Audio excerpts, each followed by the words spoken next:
Welcome, ladies and gentlemen, to this talk on Chinese porcelain and on jade. I've also included just one item of hardstone carving here, which is in rock crystal, simply because it happens to be a favourite of mine. I'd like to start very early. This is actually a little tomb figure of a dancing court jester, or court dwarf in point of fact, from the Tang period. This dates from around about 6 to 700 AD, and it's made of terracotta and has a glaze, a white glaze over the top of the terracotta. Unfortunately, with age and with exposure to the air, the white glaze that they use is actually starting to come off. It's rather like a paint. It's not dissimilar to those of the terracotta army. For those of you who've had the privilege of seeing it, or who have sort of seen it in books and so forth and on TV, all those figures were actually painted.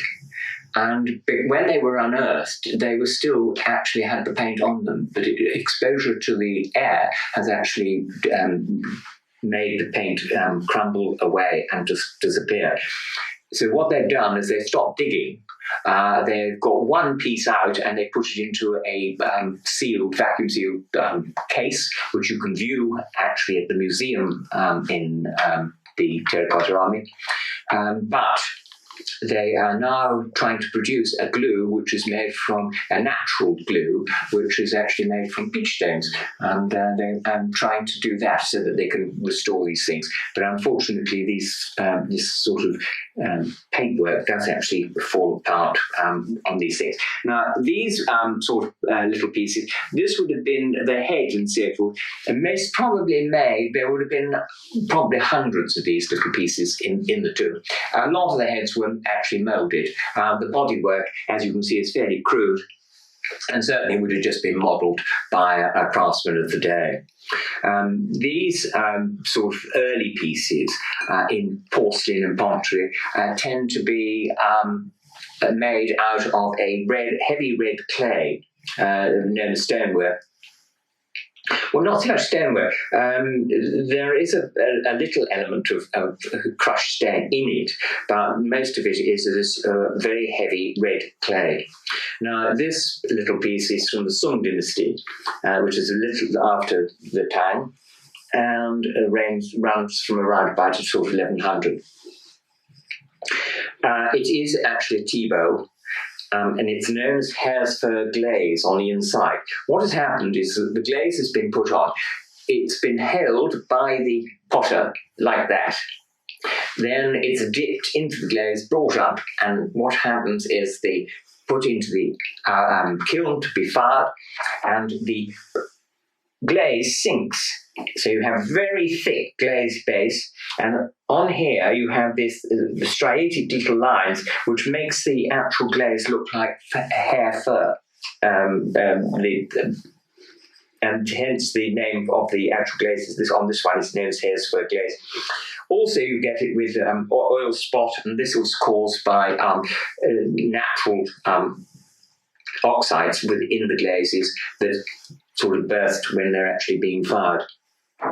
The firing of these is quite interesting because most of this is actually done in a dragon kiln, a bun kiln, and sometimes you'll find them actually at the early periods just done in pits. But this would have been fired in a bun kiln or possibly a dragon kiln. The dragon kilns were interesting in the sense that they existed mostly by the side of the rivers. Rivers were used quite a lot for manufacturing of Chinese porcelain, simply because you use the water wheels to work the hammers that crushed the clays and so forth into a powder form, and then you could use them. It really starts with this sort of, as I say, reddish clay. And then during the Sung period, then the white porcelain was actually started, what we call hard paste porcelain. Now, hard paste porcelain is based on a red clay mixed with fossilized clay or some mineral known as kaolin. Now, it's not until the Ming Dynasty, which again is from 1300s up to 1640, it was during this period that they found a mountain of kaolin. And those of you who are not sure about kaolin and so forth, I'm old enough, I don't know how many of you out there listening to this are the same sort of age group as me, but kaolin was something that you might have remembered as a child. If you had something that we used to sort of call the Bombays in the household, i.e. you had a bit of the runs, Mumsy used to give you a thing called kaolin and morph. And this was a morphine and kaolin mix. And the kaolin actually is the clay that they make hard paste porcelain out of. And that was the whole point. But so there, you know, well, this huge mountain of kaolin was found down at Jingzhen in China, and this was the start of the imperial and also the mass production, if you like, of porcelains in China at the time. The interesting thing is that they were exporting porcelains and clay pots and so forth to all the countries around them. So Cambodia, Vietnam, Japan, and so forth were all in the beginning actually importing. All these countries were importing porcelain and so forth from China, and then suddenly they took off on their own and they actually started making their own. And it's interesting that if you look at European, we don't start making hard paste porcelain in Europe until 1715. And that was by the Meissen factory, by Bottger, who found the elements to make hard paste porcelain by smashing a piece of Chinese porcelain and analyzing it. And that's exactly how it started. So all this is sort of builds up in the history of the porcelain manufacturing, and also the fact is that how it all came into England and so forth, and Europe, certainly in the 18th century. Now, also the fact is that all through we have, in the porcelain of China, you have various types of glazes, finishes, and so forth. The most prominent, I suppose, of all is the blue and white. Everybody knows of a piece of blue and white Chinese. And probably the most famous period of all is from this, is a stem cup. It's a bit wobbly on its feet, but it is nevertheless a very beautiful piece. It was made during what is known as the Yongle period. That's from around about 1400, 1450. And Yongle was the emperor of the Ming emperor of the period. And this, as you can see, is made from a very white porcelain, and then the blue is painted underneath the glaze. Now the blue is actually made from cobalt, and then it's painted on. When it's painted on, it's actually grey in colour, and it fires, then it goes blue in the kiln. And when you look at these early pieces, you often find there's very, very black areas within the actual painting of the blue, and this is where the kiln has been a little bit on the hot side, and it's burnt the actual underglaze colour, and it sometimes comes through just break surface on some of these pieces. The other major point is that blue and there's a very rare copper red are the only two colours you can actually put underneath the glaze of hard paste porcelain. All the colour that you see on European pieces, especially the early Meissen, painted by Candler, well, modelled by Candler and then painted by the factory, are actually all on the surface. And so if you actually rub your finger very gently over the surface of European pieces that are hand-painted, you can actually feel the ridges of where the paint is. And Chinese, you find that mostly blue and white is all the blues are under the glaze, as they are in European pieces. And if you're thinking of glazes, I also love the Blanc de Chine, which is this figure here. This was actually, this is Guilin, which is the goddess of mercy. So it comes with its own little carved wooden stand. If I could only find the right way around to put it. There we go. And she's very popular figure that you find not only in porcelain but also in hard stone and other materials. The point about this one is lovely. This was obviously moulded as a piece, and inside you can see that it's actually matte finished, but you've got thumbprints. So here we have 17th century craftsman's thumbprints on the piece. So the outline would have been actually, as I said, moulded onto the piece, pressed out in the mould. And this is actually pressed clay into the mould. In Europe, and especially with the Serre factory, for instance, which used very fine quality white porcelain to make but they still made soft paste, but it was still very, very pure. They pour liquid clay into a plaster mould, and the actual mould would suck the water out of the clay, and so therefore you were left with this lovely, and it's what is known in the leather, and you would put the 2 thick pieces together, and then you mould the various pieces, and you just do a little bit of carving into when it's what we call the leather stage. It's not been fired. It is, but it is carvable, and it's not soft, but it's easy to maintain, to carve and so forth.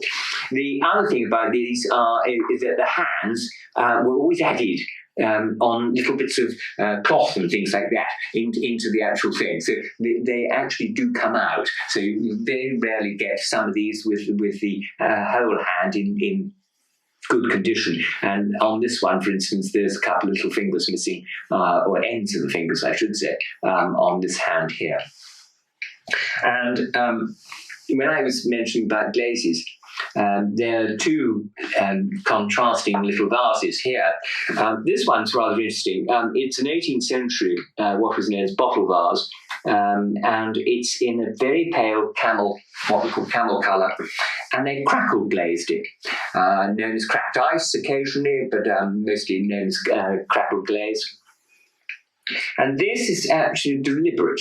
So what they've done here is they've actually fired the piece. They fired the piece, and you'll notice that what they've done is taken it out of the kiln hot, and they've rolled it in hot sand. And what that does is actually crack the glaze on the outside, but gently. It doesn't, it's not violently cracked. It's just little crackling all over. Now, that is then cooled, and they fill in the little cracks with a darker colour of the actual glaze. Sometimes, in point of fact, in the late song, the Celadon wares that they did in crackle, they used to put in little red glazes in between. So you've got this green with red crackling going over it, which was beautiful. But this is just a darker sort of camel colour put in, and then it's refired, so that actually when you put your hand over and you rub a nail over the top of this is as smooth as ever, as it should be, but you've got this fantastic pattern on it. And this was just I think, obviously, originally it was not so much an experiment, but a bit of a boob, and then it became very popular as a concept. So there are lots and lots of lovely examples of crackle glaze in Chinese porcelain. And as I said, the porcelain export business in the 18th century got to such a height that we in Europe were actually importing 6 million pieces of porcelain a year. into Europe, and it was such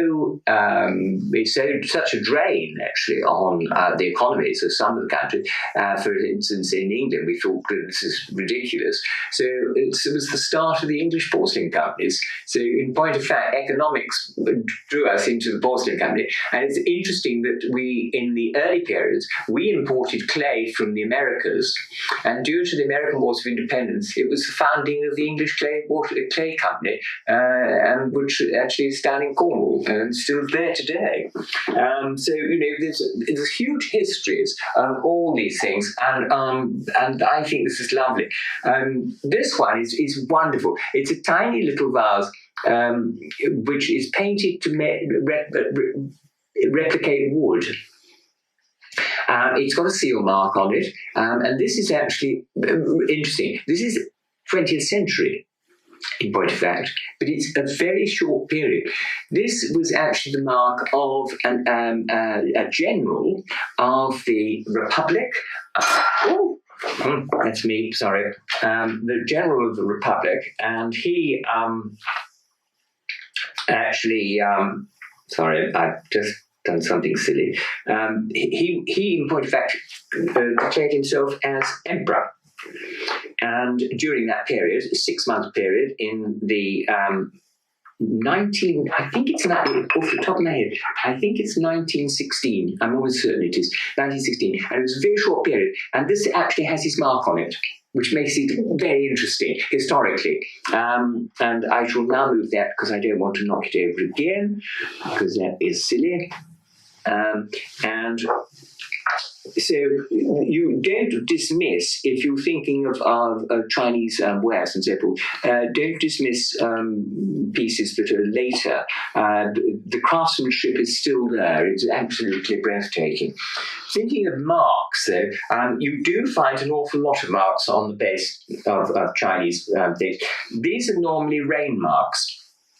This, for instance, is a seal mark, archaic seal mark of the reign of the Emperor Zhelong, who reigned from 1735 and 1735, and he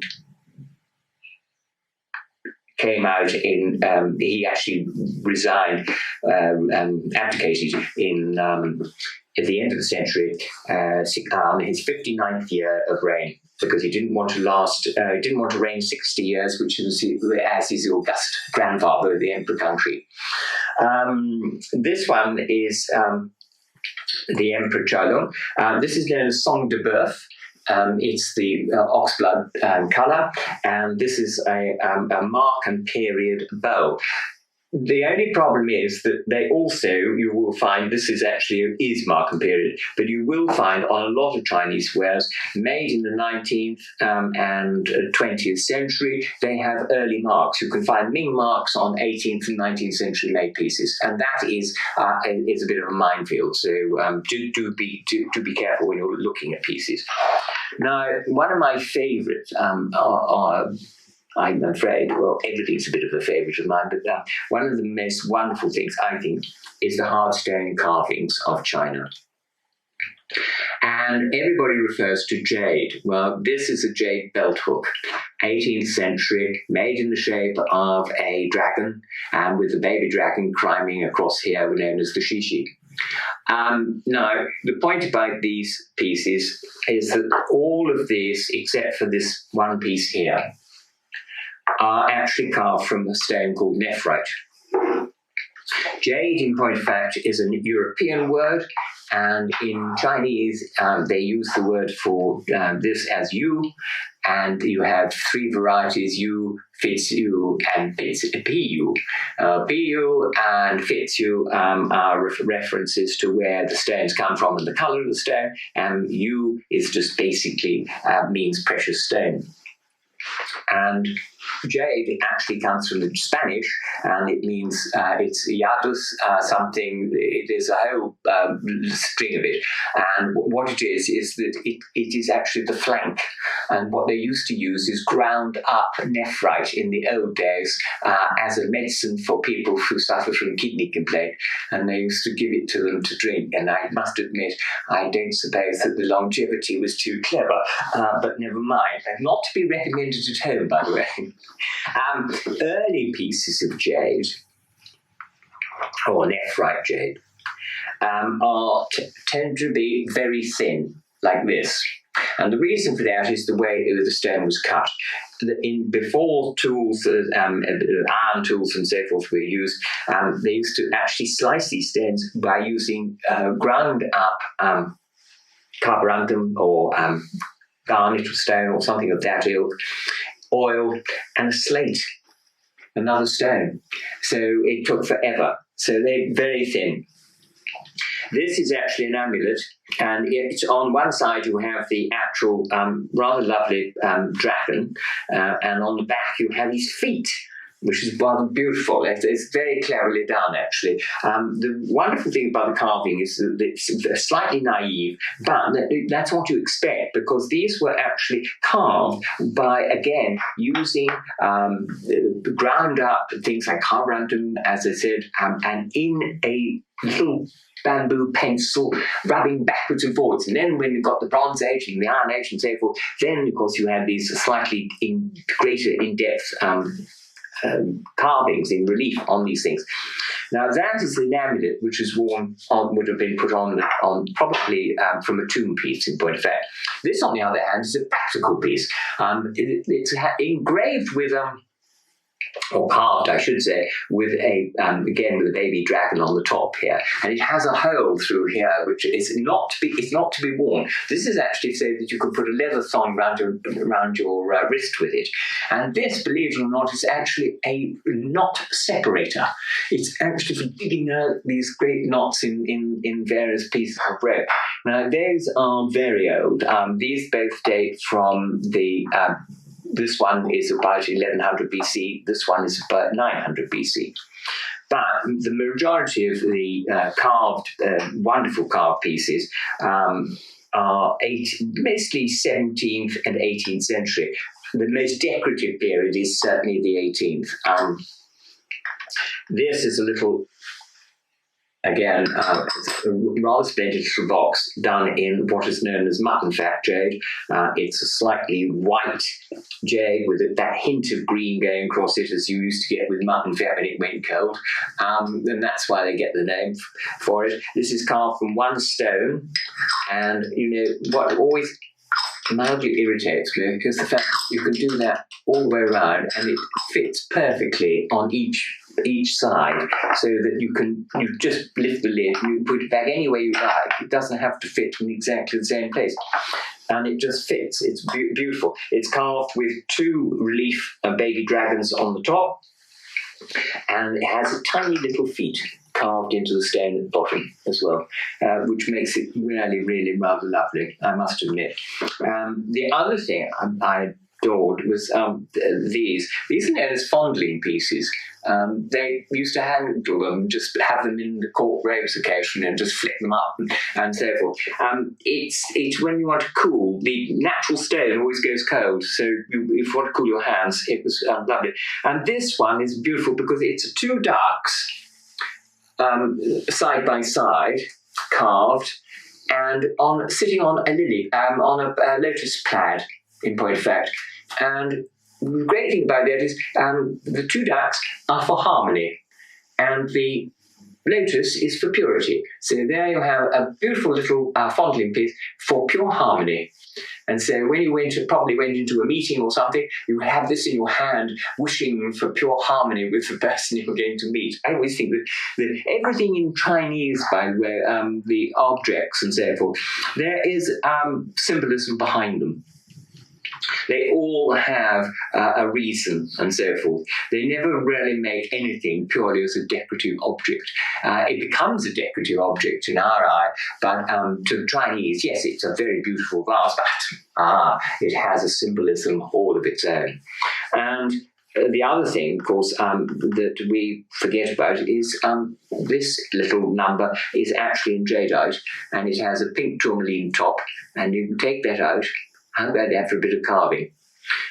Inside this is hollow, and it's for your snuff.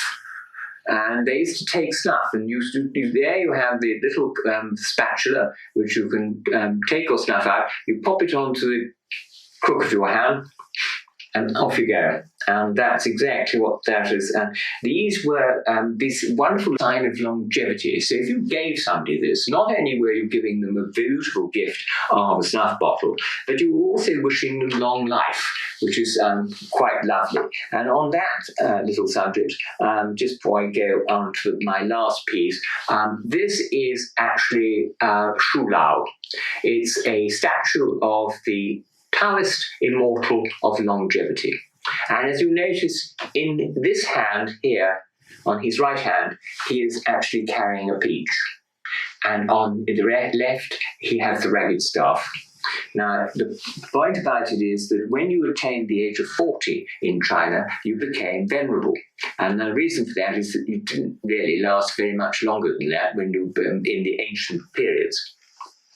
Although some of the emperors, I must admit, went on to being over 80 in age, and Zhalong was a prime example in the 18th century, went on to 85. But this is carved out of, as I say, rock crystal. And if you hold it up to the light, you can just see some of the inclusions inside the actual stone. And these would have been used as little votives in the house, wishing somebody long life. And on your 40th birthday, you would have been given a peach, carved either in wood or in stone or something of that ilk. So, as I say, all this has a symbolism to it.